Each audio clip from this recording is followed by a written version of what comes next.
आदाब नाजरीन, Saiyaara news TV में आपका खैर मकदम है। आइए देखते हैं कुछ अहम खबरें। तेलंगाना में बरसर इख्तिदार जमात टीआरएस के 4 अरकान असम्बली को खरीदने की कोशिश के दौरान बीजेपी के 3 कायदीन हैदराबाद के मुजाफात में वाक़े एक फार्म हाउस में पुलिस के हाथों पकड़े गए। पुलिस ने दावा करते हुए 15 करोड़ की रकम जब्त कर ली और दिल्ली से आने वाले बीजेपी कायदीन को गिरफ्तार कर लिया। साइबराबाद पुलिस ने बीजेपी आकर्ष को पीटा। टीआरएस को नुकसान पहुंचाने के लिए पार्टी के एमएलएस को आमादा करने की कोशिश करने पर 4 अफराद को गिरफ्तार किया गया। गिरफ्तारी के बाद सीपी स्टीफन रविंद्रा ने मीडिया से बात की। इससे मुतालिक तफसीलात सामने आई है।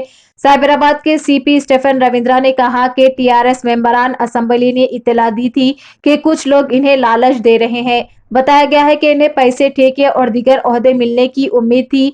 इनकी तरफ से दी गई इतला पर फार्म हाउस पर छापा मारा गया। इस छापे में 3 अफराद को हिरासत में लेने का इंकशाफ हुआ है। इनमें चेयरमैन रामचंद्र भारती उर्फ सतीश शर्मा जो दिल्ली से आए थे। इन्होंने कहा कि इन्होंने टीआरएस के अरकान असम्बली से मशवरा किया है। उन्होंने कहा कि फार्म हाउस में रामचंद्र भारती के साथ तिरुपति सिम्हा यजुलू और हैदराबाद के नंद कुमार भी मौजूद थे। उन्होंने कहा कि हम इंक्वायरी कर रहे हैं कि किस चीज ने इन्हें फंसाया। हम इनके खिलाफ कानूनी कार्रवाई करेंगे। इतला के मुताबिक बीजेपी की जानिब से टीआरएस के 4 एमएलए बी बालराजू, रोहित रेड्डी, कांताराव, हर्षवर्धन रेड्डी को 100 करोड़ रुपए दीगर सहूलियत फराहम करने का वादा किया था। अरकान असम्बली ने पुलिस को इसके बारे में इतला दी। टीआरएस के एमएलसी शंबीपुर राजू ने कहा, बीजेपी की साजिश की सियासत एक बार फिर बेनकाब हो गई। केसीआर के साथ आपकी गलत सियासत नहीं चलेगी। हमारे एमएलए को खरीदना आपके बस में नहीं है। ये जानते हुए कि वो मनोगढ़ के असम्बली हलके से जीत नहीं सकते, इसीलिए उन्होंने गंदी सियासत शुरू कर दी। तेलंगाना में महाराष्ट्र की सियासत नहीं चल सकती। बीजेपी ने शिवसेना के एमएलए को खरीदा था। तेलंगाना में बीजेपी के लीडर्स को खबरदार रहना चाहिए। ప్రధానంగా మనము ఈ ఇన్ఫర్మేషన్ మనకి ఈ సమాచారము టిఆర్ఎస్ ఎమ్మెల్యేస్ మనకి ఇవ్వడం జరిగింది. ఇక్కడ వాళ్ళని ప్రలోభ పెడుతున్నారని చెప్పి డబ్బు, ఇంకా కాంట్రాక్ట్స్ మరియు ఇతర పదవులు ఇస్తానని వాళ్ళని ప్రలోభ పెడుతున్నారని మనకి ఇన్ఫర్మేషన్ ఇచ్చారు.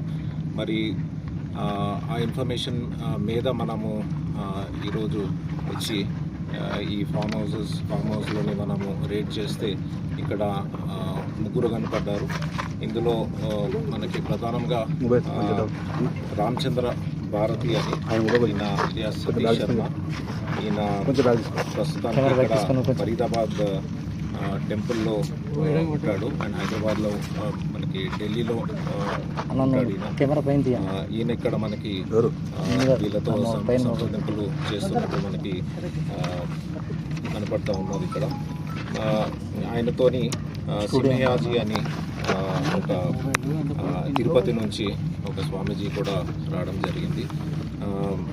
వీళ్ళ ఇద్దరిని ఇక్కడ నందకుమార్ అని ఇక్కడ హైదరాబాద్లో ఉంటున్న నందకుమార్, సన్ ఆఫ్ శంకరప్ప, వీళ్ళని ఇక్కడికి తెచ్చి వీళ్ళని ప్రలోభాలు పెట్టి సంప్రదింపులు చేస్తున్నట్టు మనకి ఇన్ఫర్మేషన్ మీద మనకి ఈరోజు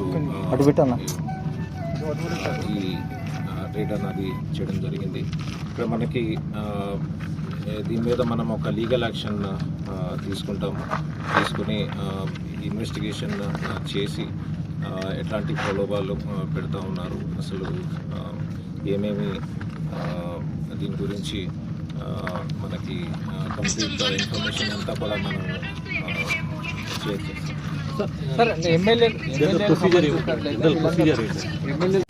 जैसा कि आपने देखा नाजरीन, क्या हो रहा है देश और दुनिया में। इस चैनल को सब्सक्राइब करिए, लाइक करिए, शेयर करिए और हमें दीजिए इजाज़त।